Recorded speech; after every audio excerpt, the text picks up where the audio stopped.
അപ്പസ്തോലന്മാരുടെ പ്രവർത്തനങ്ങൾ അദ്ധ്യായം 28. മാൾട്ടായിൽ. ഞങ്ങൾ രക്ഷപ്പെട്ട് കഴിഞ്ഞപ്പോൾ മാൾട്ട എന്ന ദ്വീപാണ് അത് എന്ന് മനസ്സിലാക്കി. അപരിചിതരെങ്കിലും സ്ഥലവാസികൾ ഞങ്ങളോട് അസാധാരണമായ കാരുണ്യം കാണിച്ചു. മഴക്കാലം വന്നു ചേർന്നിരുന്നതുകൊണ്ടും തണുപ്പായിരുന്നതുകൊണ്ടും അവർ തീ കൂട്ടി ഞങ്ങളെ സ്വാഗതം ചെയ്തു. പൗലോസ് കുറെ ചുള്ളിക്കമ്പുകൾ പെറുക്കിയെടുത്ത് തീയിലിട്ടു. അപ്പോൾ ഒരു അണലിപ്പാമ്പ് ചൂടേറ്റ് പുറത്ത് ചാടി അവൻ്റെ കയ്യിൽ ചുറ്റി. പാമ്പ് അവൻ്റെ കയ്യിൽ തൂങ്ങിക്കിടക്കുന്നത് കണ്ട് നാട്ടുകാർ പരസ്പരം പറഞ്ഞു, ഈ മനുഷ്യൻ ഒരു കൊലപാതകിയാണെന്നതിന് സംശയമില്ല. അവൻ കടലിൽ നിന്ന് രക്ഷപ്പെട്ടെങ്കിലും ജീവിക്കാൻ നീതി അവനെ അനുവദിക്കുന്നില്ല. അവൻ പാമ്പിനെ തീയിലേക്ക് കുടഞ്ഞിട്ടു. അവന് അപകടമൊന്നും സംഭവിച്ചുമില്ല. അവൻ നീരു വന്ന് വീർക്കുകയോ പെട്ടെന്ന് വീണ് മരിക്കുകയോ ചെയ്യുമെന്ന് അവർ വിചാരിച്ചു. ഏറെ നേരം കഴിഞ്ഞിട്ടും അവന് അത്യാഹിതമൊന്നും സംഭവിക്കുന്നില്ലെന്ന് കണ്ടപ്പോൾ അവർ അഭിപ്രായം മാറ്റുകയും അവൻ ഒരു ദേവനാണെന്ന് പറയുകയും ചെയ്തു. ദ്വീപിലെ പ്രമാണിയായ പുബ്ലിയൂസിന് ആ സ്ഥലത്തിനടുത്ത് തന്നെ കുറേ ഭൂമിയുണ്ടായിരുന്നു. അവൻ ഞങ്ങളെ സ്വീകരിച്ച് 3 ദിവസത്തേക്ക് ആതിഥ്യം നൽകി. പുബ്ലിയൂസിൻ്റെ പിതാവ് പനിയും അതിസാരവും പിടിപെട്ട് കിടപ്പിലായിരുന്നു.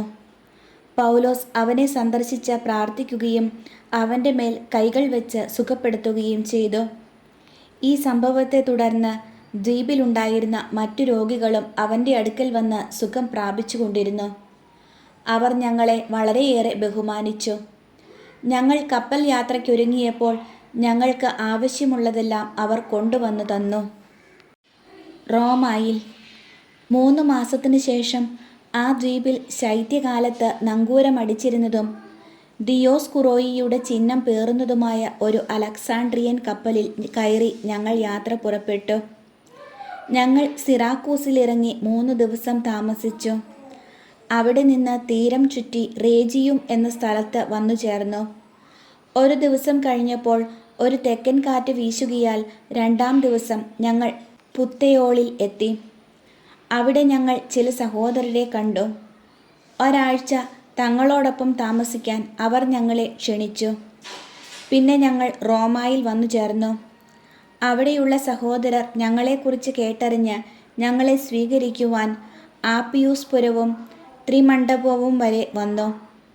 അവരെ കണ്ടപ്പോൾ പൗലോസ് ദൈവത്തിന് നന്ദി പറയുകയും ധൈര്യം ആർജിക്കുകയും ചെയ്തു. ഞങ്ങൾ റോമാ പട്ടണത്തിൽ പ്രവേശിച്ചു കഴിഞ്ഞപ്പോൾ ഒരു പടയാളിയുടെ കാവലോടെ ഇഷ്ടമുള്ളിടത്ത് താമസിക്കാൻ പൗലോസിന് അനുവാദം ലഭിച്ചു. യഹൂദരോട് പ്രസംഗിക്കുന്നു. 3 ദിവസം കഴിഞ്ഞ ശേഷം സ്ഥലത്തെ യഹൂദ നേതാക്കന്മാരെ അവൻ വിളിച്ചു കൂട്ടി. അവർ സമ്മേളിച്ചപ്പോൾ അവൻ അവരോട് പറഞ്ഞു, സഹോദരരെ, ജനത്തിനോ നമ്മുടെ പിതാക്കന്മാരുടെ ആചാരങ്ങൾക്കോ എതിരായി ഞാൻ ഒന്നും പ്രവർത്തിച്ചിട്ടില്ല. എങ്കിലും ഞാൻ ജെറുസലേമിൽ വെച്ച തടവുകാരനായി റോമാക്കാരുടെ കൈകളിൽ ഏൽപ്പിക്കപ്പെട്ടു. അവർ വിചാരണ ചെയ്തപ്പോൾ വധശിക്ഷ അർഹിക്കുന്നതൊന്നും എന്നിൽ കാണാഞ്ഞതുകൊണ്ട് എന്നെ മോചിപ്പിക്കാൻ ആഗ്രഹിച്ചു. എന്നാൽ യഹൂദർ എതിർത്തു.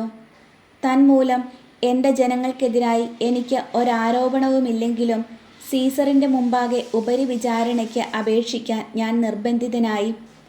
ഇക്കാരണത്താൽ തന്നെയാണ് നിങ്ങളെ കണ്ട് സംസാരിക്കാൻ ഞാൻ നിങ്ങളെ വിളിച്ചു കൂട്ടിയത്. എന്തെന്നാൽ ഇസ്രായേലിൻ്റെ പ്രത്യാശയെ പ്രതിയാണ് ഞാൻ ഈ ചങ്ങലകളാൽ ബന്ധിതനായിരിക്കുന്നത്. അവർ അവനോട് പറഞ്ഞു, നിന്നെക്കുറിച്ച് യൂദയായിൽ നിന്ന് ഞങ്ങൾക്ക് കത്തൊന്നും ലഭിച്ചിട്ടില്ല. ഇവിടെ വന്ന സഹോദരരിലാരും നിനക്കെതിരായി വിവരം തരുകയോ നിന്നെ കുറ്റപ്പെടുത്തി സംസാരിക്കുകയോ ചെയ്തിട്ടുമില്ല. എന്നാൽ നിന്റെ അഭിപ്രായങ്ങൾ എന്തെല്ലാമാണെന്ന് നിന്നിൽ നിന്ന് തന്നെ കേൾക്കാൻ ഞങ്ങൾ ആഗ്രഹിക്കുന്നു. ഇത് ഞങ്ങൾക്കറിയാം, ഈ മതവിഭാഗത്തെ എല്ലായിടത്തും ആളുകൾ എതിർത്ത് സംസാരിക്കുന്നുണ്ട്. അവനുമായി സംസാരിക്കാൻ അവർ ഒരു ദിവസം നിശ്ചയിച്ചു. അന്ന് നിരവധി ആളുകൾ അവൻ്റെ വാസസ്ഥലത്ത് വന്നുകൂടി. രാവിലെ മുതൽ സന്ധ്യ വരെ അവൻ മോശയുടെ നിയമത്തെയും പ്രവാചകന്മാരെയും അടിസ്ഥാനമാക്കി യേശുവിനെക്കുറിച്ച് അവരെ ബോധ്യപ്പെടുത്താൻ ശ്രമിക്കുകയും ദൈവരാജ്യത്തെക്കുറിച്ച് പരസ്യമായി സാക്ഷ്യപ്പെടുത്തുകയും ചെയ്തു. അവൻ പറഞ്ഞത് ചിലർക്ക് ബോധ്യപ്പെട്ടു, മറ്റു ചിലർ അവിശ്വസിച്ചു. അവർ പരസ്പരം അഭിപ്രായ വ്യത്യാസത്തോടെ പിരിഞ്ഞു പോകുമ്പോൾ പൗലോസ് ഇങ്ങനെ പറഞ്ഞു: പ്രവാചകനായ യേശയ്യായിലൂടെ പരിശുദ്ധാത്മാവ് നിങ്ങളുടെ പിതാക്കന്മാരോട് പറഞ്ഞിട്ടുള്ളത് ശരിയാണ്. നീ പോയി ഈ ജനത്തോട് പറയുക, നിങ്ങൾ തീർച്ചയായും കേൾക്കും, എന്നാൽ മനസ്സിലാക്കുകയില്ല. നിങ്ങൾ തീർച്ചയായും കാണും, എന്നാൽ ഗ്രഹിക്കുകയില്ല. അവർ കണ്ണുകൊണ്ട് കാണുകയും കാതുകൊണ്ട് കേൾക്കുകയും ഹൃദയം കൊണ്ട് മനസ്സിലാക്കുകയും മാനസാന്തരപ്പെടുകയും ഞാൻ അവരെ സുഖപ്പെടുത്തുകയും ചെയ്യുക അസാധ്യം. അത്രയ്ക്കും ഈ ജനതയുടെ ഹൃദയം കഠിനമായി തീർന്നിരിക്കുന്നു. ചെവിയുടെ കേൾവി മന്ദീഭവിച്ചിരിക്കുന്നു, കണ്ണ് അവർ അടച്ചു കളഞ്ഞിരിക്കുന്നു.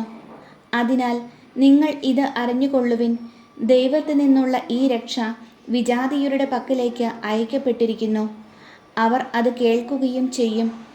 അവൻ സ്വന്തം ചെലവിൽ ഒരു വീട് വാടകയ്ക്കെടുത്ത് 2 വർഷം മുഴുവൻ അവിടെ താമസിച്ചു. തന്നെ സമീപിച്ച എല്ലാവരെയും അവൻ സ്വാഗതം ചെയ്തിരുന്നു. അവൻ ദൈവരാജ്യം പ്രസംഗിക്കുകയും കർത്താവായ യേശുക്രിസ്തുവിനെക്കുറിച്ച് നിർബാധം ധൈര്യപൂർവ്വം പഠിപ്പിക്കുകയും ചെയ്തു.